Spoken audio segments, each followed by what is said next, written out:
Welcome to another episode of the TMG Expert Series podcast. I'm Jared Elliott.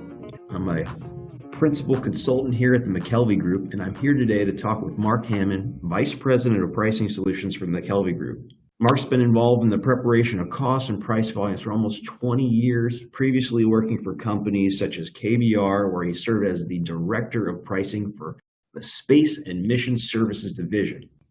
During the course of his career, he's had the opportunity to prepare bids with contract values from the hundreds of dollars to those with proposed values over $1 billion across a wide range of federal agencies.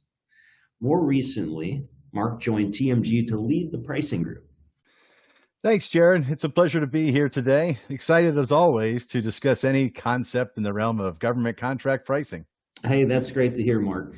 So today we've gathered here to discuss the topic of forensic pricing. Marc, can you tell us a little bit about what forensic pricing is and why is it important? Sure.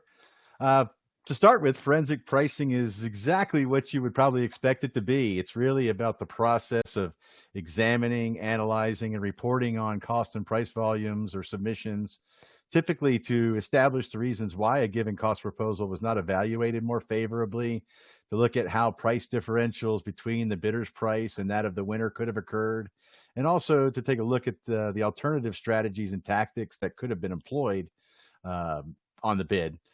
So the goal of forensic pricing is really to help deconstruct or dissect lost bids in order to find lessons that can improve future bids, prevent repeated mistakes, and hopefully improve the probability of win or P-win going forward for the company.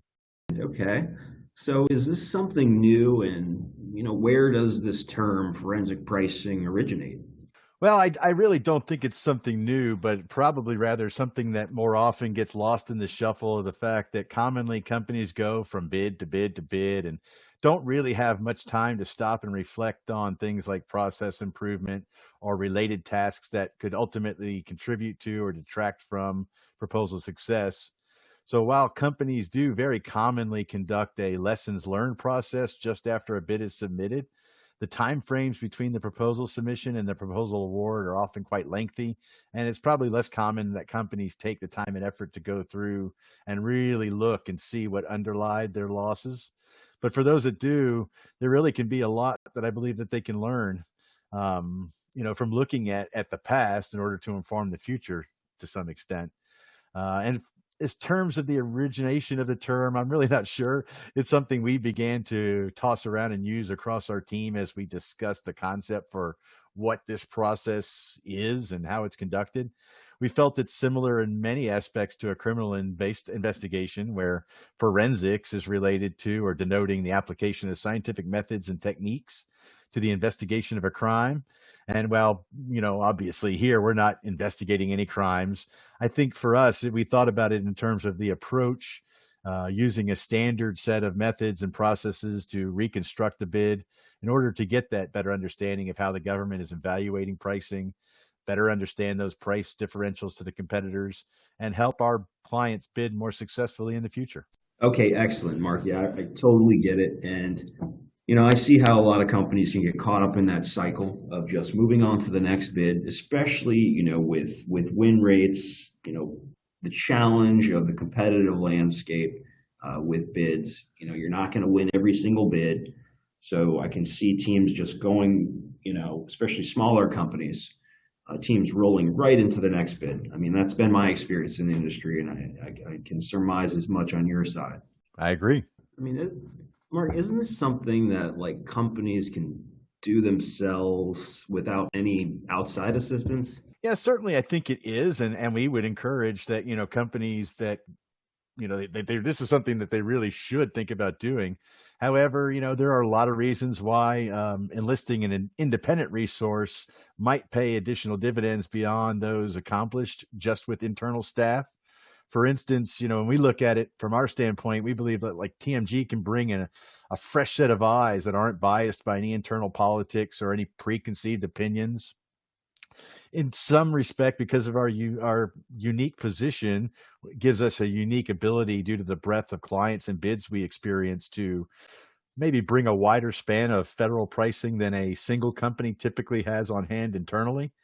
And so, while we would never expose or reveal any single client's secrets or information to any other client or company, we are able to kind of look back across all of the bids that we've worked in order to inform some general approaches and give us a little bit of a database about what has worked, what hasn't worked. At least it gives us something that we can actually look and refer back to. But largely, I think it's a matter of scale and repetition. We have a standard approach that we follow in order to help minimize biases and attempt to bring some objectivity to elements that are really often very subjective in nature. So I think that's why maybe companies don't do this so much themselves. Okay, okay, got it. Yeah, great. I mean, I can understand and see like the value of getting that unfiltered external view, remain objective. Is this something that you conduct, like this type of exercise, when you win or just when you lose? I think most often this is an activity that would be associated with looking back at losses predominantly. Because while even when a company wins, we would recommend that they get a debrief of the proposal, including the cost and pricing aspects of the proposal. Um, the government just doesn't really give a lot of detail on the whys. That's something that a company has to develop themselves. And so it can be advantageous to take this deeper dive going through this forensic pricing process on the bids that have lost. The debrief on a win is great because you can learn what items were successful in order to repeat those. But the debrief isn't going to reveal the deeper causes of the deficient pricing evaluation, for instance. It's not really going to get into the various strategies and tactics that could have been utilized because honestly, that's just not an item of government interest or knowledge. So these are some things that that are outside of that debrief process, and that the deeper dive of forensic pricing does look at and consider the costs and benefits of alternative approaches, looks at other methods for justifying or substantiating the pricing, and also looks at competitive yet company proprietary aspects of the bid in order to see if there's things there that companies can do to improve. So when would this type of project occur? When would forensic pricing occur? I mean, it appears like this would happen maybe some period after a contract has been awarded, right? That's right. That's absolutely right. This really can't take place until after award has been made. All the protests have been cleared and the source selection information has been released to the public in order to have that full set of information to use. You couldn't really undertake this type of project for the purposes of affecting the specific bid. For instance, just after submission, you really couldn't do this because you wouldn't have the award documentation. You wouldn't have the source selection information to bring into the analysis. So what we generally recommend is that this forensic pricing activity can be conducted as soon as possible after an award decision is made and those documents are made available, and maybe up to 3 to 5 years back at most. You certainly would have all of the information going back further than that, but I think we think of that 3 to 5 year time frame as generally being what's relevant. Anything beyond that goes beyond typically one contract cycle, and so the lessons that you might take from it would be dated and not necessarily as relevant. So the exercises and tasks could certainly be completed, but that relevance, that applicability for going back further wouldn't be there. So the only exception I might say to that would be is if you're looking to establish trends over long periods of time, or trying to establish when changes perhaps change in government buying habits or practices, that might be some exceptions to why you wouldn't go to why you would go further back. But I would generally say you're looking at, given the time frame of when proposals are generally awarded, probably from just after award to 3 to 5 years is probably the right time frame for bids that would be, ones to look at for putting through this type of process. So, like looking back to the past to help inform the future, I mean, this isn't a new concept. So, why don't we see more of this? Is this type of activity not included when companies conduct, like lessons learned after action reports or, post proposal reviews? Yeah, I think I mean, a little bit of I think to start with, I think companies are predominantly so focused on what is on their plate today and tomorrow that it's really hard to take time to pause and look back at things that have already been done and they're kind of in the past. So I think that's a big part of it. But also, forensic pricing really can't be a part of lessons learned or after action reports. Yes, you can look at it. You can look at uh, aspects of the proposal that could be improved. You can look at improving some general proposal practices, but because you don't have that award, you don't have that source selection information. That's why I say you really can't do it as part of lessons learned or after action. It needs to be separate and later just to have that full set of information. Um, the lessons learned and after action reports typically on proposals, most companies don't really delve very deeply into the pricing. It's more of a technical and management exercise. And again, as we said, if you're doing it at a time before award is made, much of the documentation that would be good to consider just isn't available yet. So that's a big part of it. It does take a lot of time to really go back and dissect, these things that have happened in the past. And in addition, I think there's a lot of resistance because of internal corporate politics, individual biases, and that lack of that full information, which can leave an internally conducted analysis with blind spots or holes in the results. To some extent, it's very painful to do.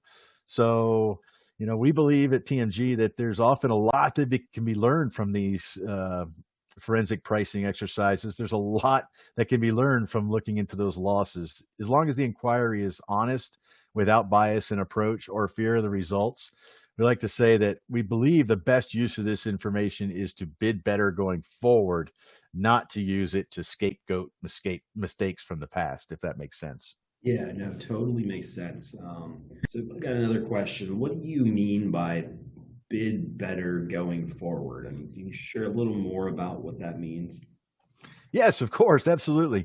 That's really what the main point of all of this is, I believe. It's the idea that by examining where the prior bids were lost, those become areas to potentially try and use to explore and really, I hate not maybe this isn't the right word, but to exploit on upcoming proposals. So, for example, trends or buying habits for different agencies or procurement offices can be identified and used on future bids to that entity. Identifying cost strategies and tactics available on a bid is really important. That way you can weigh the pros and cons of each element, both independently and also the effects that they have on one another. Because a lot of times, if these things are missed or overlooked, that can help lead to a loss. So understanding and finding that missed opportunity can help you prevent making those same mistakes again in the future. What type of timeframes are involved in forensic pricing projects? That's really, as you would probably expect, very much dependent on the objectives for the project, the size and number of materials that are available to review. There's really a lot of numerous variables that can come into play. So it can really span from a quick project that may be completed quickly in a matter of days to larger projects that require several weeks to complete. Okay, that makes sense. Mark, when we take a look at the government contracting landscape, I mean, it's just staggering the number of companies that are in this industry. And it seems like every single year there are just more coming online. You blink your eyes, there's a new IDIQ with 30 awardees in a set aside category, and it's mind blowing. It seems like aside from there being literally thousands of government contractors, there's also thousands of procurement activities. I mean, it's just so hard for teams to keep up. In that context, in that landscape, what's a reasonable expectation of success? And I'm talking about, win rates. What kind of win rates are common? I think those are some good questions. You're correct. There's the total number of contractors and bids that they're bidding on is really staggering if you think about it. But as you might expect, that's driven by the scope of government activity, funding and agency budgets that support those government priorities. And really, if you think about it, the fact that largely the government depends on the support of contractors to accomplish the tasks for which all of that funding has been appropriated. When it comes to win rates and what constitutes success, it does depend because there's different ways that you can measure it. There's time lag between submission to award. So there's really a lot of factors at play. But I think what we have noticed by and large, is that most companies actually lose far more often than they win. Higher short-term win percentages are certainly possible, but if you look over a long term, win rates over 33%, about one out of every three bids won, are rare. I mean, really, most, if not all companies, therefore, have a potential treasure trove of information that they can use to uncover some of what we've talked about today if they want to put the time and effort in to learn those underlying lessons. We like to make an analogy to baseball, where in the major leagues, the very best of the best, an elite batting average is considered to be at or above 300, which means that they're really successful at the plate 3 out of every 10 at bats. And if those batters, those hitters lift their batting averages by even just a few points, generally the team's going to score more runs. More runs means generally more won games. So we actually think that a similar approach is, you can apply that approach here, where essentially companies can use forensic pricing among other tools to help improve those win rates, win more contracts, and add more revenue effectively, optimize their growth. And I really think for most companies, growth is a pretty excellent measure of success. Yeah, indeed. Wow, Mark, I have to say I'm a little floored by that win rate statistic, and I really like the baseball analogy. But seriously, companies only win about one out of every three bids they submit? That's absolutely right. Over a 3 to 5 year time span, that's generally right. As we said, we actually think that from what we've seen, it's probably a high estimate, in fact. But you'll see companies that'll go on runs, and over a short period of times will come up with win rates that are higher than that. But really, whether you measure it by total dollars won and lost, or total number of bids won or lost, most companies do lose more than they win. It's that opportunity to learn that then is there, an opportunity that most companies don't take. And we think that's a shame, because as we've seen and as we believe, even a relatively small increase in a company's win rate can really sharply improve their company's rate of growth, their dollars. That can really be a fast method to growth. So let's say I'm an executive, I'm pondering a recent loss, and I'm interested in an exercise such as conducting a forensic pricing project. I see TMG's new service offering forensic pricing, and I've got an interest in how this might work. So how does TMG go about conducting a forensic pricing project? That's a good question. Obviously, as we discussed, the approach, and especially in terms of specifics, that gets tailored exactly to the needs of the client. So there isn't a single size fits all for this. But what we do is we focus on, depending on what the client wants, whether it's a specific or narrow area, or whether we look at the cost and pricing proposal more broadly, obviously will have an impact. Generally speaking, what TMG's approach is to gather the available information, whether it's on sam.gov or any publicly available location. We request the client to provide the solicitation documents, inclusive of all the amendments. And from that, we generally develop what we call a nominal independent pricing approach needed to be responsive to that bid. We then review the client proposal files for accuracy and compliance with the solicitation instructions. And then TMG reviews the source selection statement, the debrief documentation, any client notes or other client supplied or publicly available information that we then factor into our analysis. Using all this information, we try to explore the missed or underutilized pricing opportunities, differences in pricing strategies, and the relative impacts different approaches would have had on the pricing. We'll discuss measures to include for ghosting the competition in areas where price can't be reduced. And we offer recommendations to assist with substantiation and justification on future bids. So to summarize our offering, typically, TMG gathers the materials, conducts the review, prepares an analysis report, and provides the report along with an out-brief meeting and discussion, if desired, to the client as the end deliverable. Okay, so well, no one likes to lose. It happens, and in government contracting, as you discussed, losses are much more common than wins, unfortunately. I mean, it makes sense that making even what seems like a marginal percentage increase in win rates would pay great dividends in new revenue. And I'm also going to assume, and I think it's a fair assumption, that these approaches can generally be used to look at pricing activities of any size and of any level of complexity. So I'm going to guess that there's not a standard amount it would cost to perform a forensic pricing project, that this isn't like a cookie cutter, one size fits all kind of situation, correct? That's a good guess. And because we tailor each project to the specific areas of focus requested by the client, there just isn't a standard. So the project scope can be narrowly focused or broad based or somewhere in between. And while each project will be different, what TMG really brings to the table for our clients is a consistency of processes and approaches, which are then applied to address the specific needs of the project or client. When we do this, we do develop a fixed price quote established with the input from and the final approval of the client for the project.